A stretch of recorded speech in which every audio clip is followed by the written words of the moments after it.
જય શ્રી કૃષ્ણ. રાધે રાધે. રાધે સત્સંગમાં સત્સંગનું રસપાન કરતા બધા જ આત્મીયજનો શ્રી વલ્લભની પ્રેરણાથી પ્રેરાઈને રાધે સત્સંગમાં આજે આપણે શ્રી યમુનાજી વિશે જાણીએ કે શ્રી યમુનાજી એ કેવળ જલ પ્રવાહ નથી.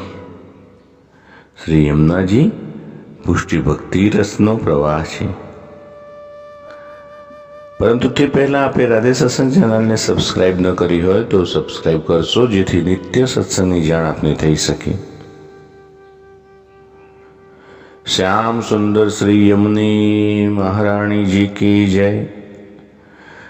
નમામિ યમુના કૃષ્ણામ કૃષ્ણ તુર્યા પ્રિયામિહમ નિજાચાર્ય પદામ્બોજ દાસે ભાવમ પ્રયચ્છતુ.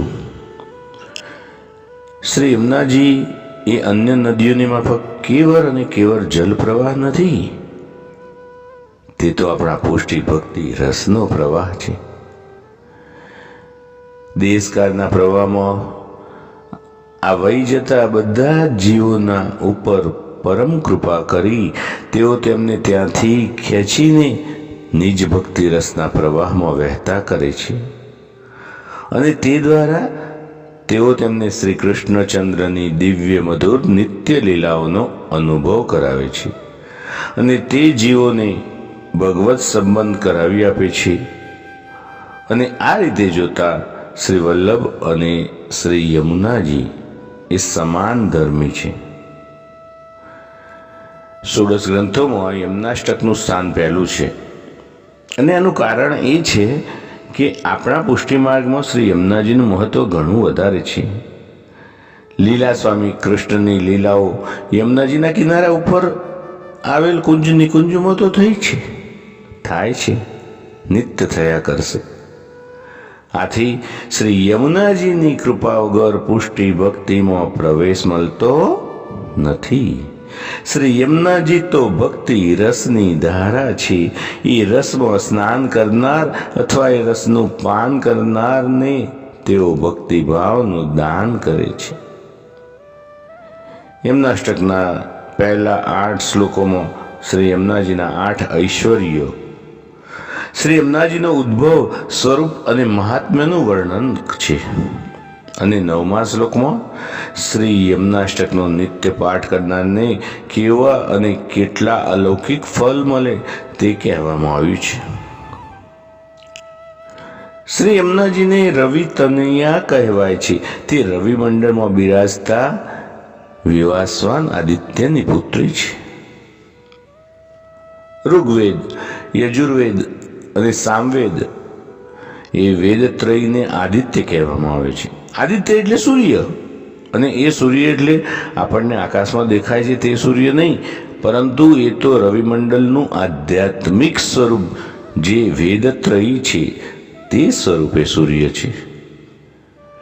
હિન્દુ સમાજ સૂર્યને સૂર્યનારાયણના નામથી ઓળખે છે, કારણ કે વેદત્રયીમાં આનંદમય પરમાત્મા નારાયણ બિરાજે છે, તેથી તે સ્વયં પરમાત્માનું જ સ્વરૂપ છે. પદ્મ પુરાણમાં બહુ સ્પષ્ટ સમજાવેલું છે. શ્રી મહાપ્રભુજીએ અણુભાષ્યમાં અને પૂજ્ય ગોસ્વામી શ્રી શ્યામ મનોહરજીએ પણ પોતાના લેખમાં આ બધી વાત બહુ સારી રીતે સમજાવી છે. એ રવિમંડળમાં શ્રી યમુનાજી રસાત્મક સ્વરૂપે રહેલા છે. તો વિવસ્વાનંદ આદિત્ય શ્રી યમુનાજીના પિતા છે અને સંજ્ઞા તે યમુનાજીના માતા છે. વેદત્રયીમાં ગણાવેલા બધા જ કર્મોનું જે જ્ઞાન છે તેને સંજ્ઞા કહેવાય છે. એ વેદત્રયીના જ્ઞાન અને પ્રમાણને સ્વીકારી આપણા કર્તવ્યનો નિર્ણય કરીએ તેનું નામ સંજ્ઞા. આ સંજ્ઞા એ પોતે આદિત્યની પત્ની અને શ્રી યમુનાજીની માતા છે. તો વેદત્રયીમાં જે કર્મો સૂચવેલા છે કરવા એ મનુષ્યનો ધર્મ છે. એટલે કે વેદમાં સૂચવેલા કર્મોમાંથી જે ધર્મ ઉત્પન્ન થાય તેનું નામ ધર્મરાજ, અને એ કર્મ કરવાથી જે બ્રહ્મરસ પ્રગટ થયો તે શ્રી યમુનાજી. અને આ રીતે જોતા શ્રી યમુનાજીના પિતા સૂર્ય એટલે કે આદિત્ય, માતા સંજ્ઞા અને ભાઈ ધર્મરાજ છે. પરબ્રહ્મ પરમાત્મા શ્રી કૃષ્ણને શ્રુતિમાં રસો વૈસ રસ સ્વરૂપ કહીને ઓળખ્યા છે. શ્રી કૃષ્ણ રસ સ્વરૂપ છે. એ રસનું નામ છે ભક્તિ રસ, પ્રેમ રસ. એ રસ મળી શકે શ્રી કૃષ્ણના સ્વરૂપાનંદની પ્રાપ્તિ થાય ત્યારે. પ્રિયજનો, યાદ રાખો, એ ભક્તિ રસનું દ્રવીભૂત રસાત્મક સ્વરૂપ એટલે શ્રી યમુનાજી અને એ ભક્તિ રસનું ઘનીભૂત રસાત્મક સ્વરૂપ એટલે શ્રી ગિરિરાજજી. આ રીતે સૂર્યમંડળમાંથી રસ સ્વરૂપ શ્રી યમુનાજીનું પ્રાગટ્ય થયું છે. તો પ્રિયજનો, આ સાથે આજના સત્સંગને શ્રી વલ્લભના ચરણોમાં સમર્પિત કરી અત્રે વિરામ લઈએ.